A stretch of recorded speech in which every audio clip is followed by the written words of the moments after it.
আসসালামু আলাইকুম। আপনাদের সবাইকে কৃতজ্ঞতা, ভালোবাসা, শ্রদ্ধা জানাচ্ছি। ছাত্র যুব জনতার রাজনৈতিক মেলবন্ধন নতুন ধারা বাংলাদেশ এনডিবির পক্ষ থেকে 2012 সাল থেকে প্রতিনিয়ত অপরাধ দুর্নীতির বিরুদ্ধে যুদ্ধে থাকার মতো করে রাজপথে আছে ছাত্র যুব জনতাকে নিয়ে নতুন ধারা বাংলাদেশ এনডিবি। যখন মশার কামড়ে অতিষ্ঠ বাংলাদেশ, ডেঙ্গু আক্রান্ত বাংলাদেশ, মশারি মিছিল করেছে ছাত্র যুব জনতার রাজনৈতিক মেলবন্ধন নতুন ধারা বাংলাদেশ এনডিবি। যখন বাংলাদেশের প্রত্যন্ত অঞ্চলে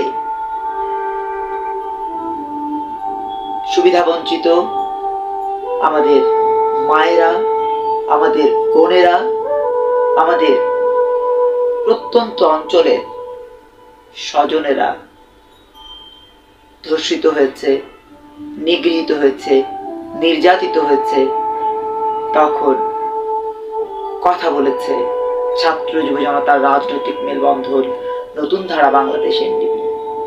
কাফন মিছিল থেকে শুরু করে কফিন মিছিল, চুলা মিছিল, ঝাড়ু মিছিল, জুতা মিছিল, এমন অভিনব প্রচুর আন্দোলনের ইতিহাস গড়েছে ছাত্র যুব জনতার রাজনৈতিক মেলবন্ধন নতুন ধারা বাংলাদেশ এনডিবি।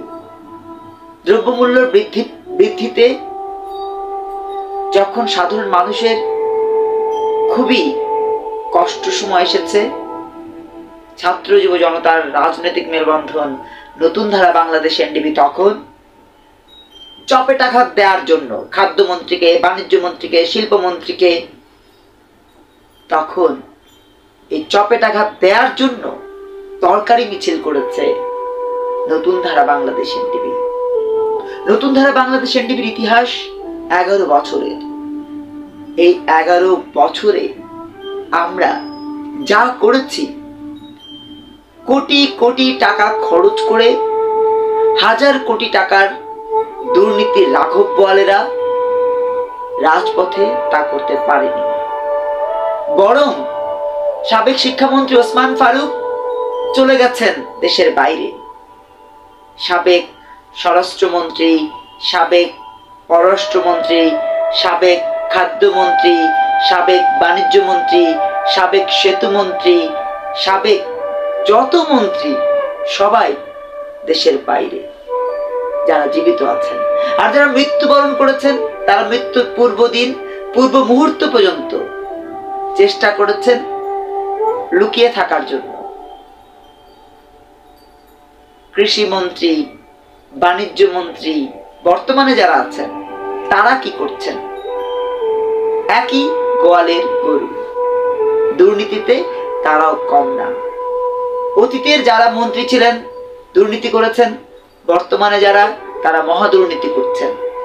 এই কারণেই আমাদের জগদ্দল পাথরের চাপায় পড়ে থাকতে হচ্ছে। প্রতিবাদ নেই, শুধু ক্ষমতায় আসতে চাই, ক্ষমতায় থাকতে চাই, ক্ষমতায় আসো, ক্ষমতায় থাকো। মধ্যিখানে সাধারণ মানুষের যায় পরান কাউবার চর। কেন হচ্ছে এটি?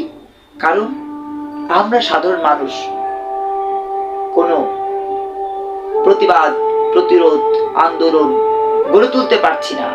এইসব পরিবারতন্ত্রের ধারক বাহক, স্বৈরতন্ত্রের ধারক বাহক, দুর্নীতিতন্ত্রের ধারক বাহক, সিন্ডিকেট তন্ত্রের ধারক বাহক, এদের বিরুদ্ধে যদি আমরা গড়ে তুলতে পারতাম আমাদের প্রতিরোধ, প্রতিবাদ, আন্দোলন, তাহলে এই পরিবারতন্ত্রের ধারক বাহকেরা অন্তত আর যাই হোক লন্ডনে বসে আমাদেরকে আন্দোলনের রূপরেখা দেখাতেন না, আমেরিকায় বসে আমাদেরকে আন্দোলনের রূপরেখা দেখাতেন না, উন্নয়নের রূপরেখা দেখাতেন না।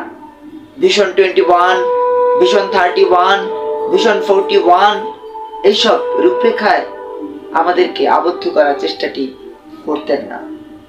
আজকে মোসাদের টাকায় যেমন নুরুরা আঙুল ফুলে কলা গাছ হয়, ঠিক তেমনি ভাবে আমাদের পীর সাহেব চরমনাই, যিনি আমাদের সাধারণ মানুষের ধর্মানুভূতিকে কাজে লাগিয়ে দেশে বিদেশে বিভিন্ন ধরনের গোয়েন্দা সংস্থার টাকায় রাতারাতি হাজার হাজার কোটি টাকার মালিক হয়েছেন।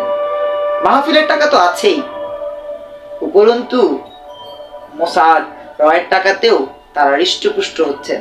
চেহারার দিকে তাকালেই বুঝবেন, মুখের মধ্যে পান থাকে, পানের মধ্যে জর্দা থাকে, এবং সেই জর্দা দেয়া পান খেতে খেতে আপনার আমাদের রক্ত খেতে থাকেন এই ভদ্রলোকেরা। এই ভদ্রলোকদেরকে প্রতিহত করতে পারছি না আমরা, কারণ আমরা ভাবছি বেহেশতে যেতে হবে, অথচ একবারও ভাবছি না কুল্লু নাফসিন যায়কাতুল মাউত।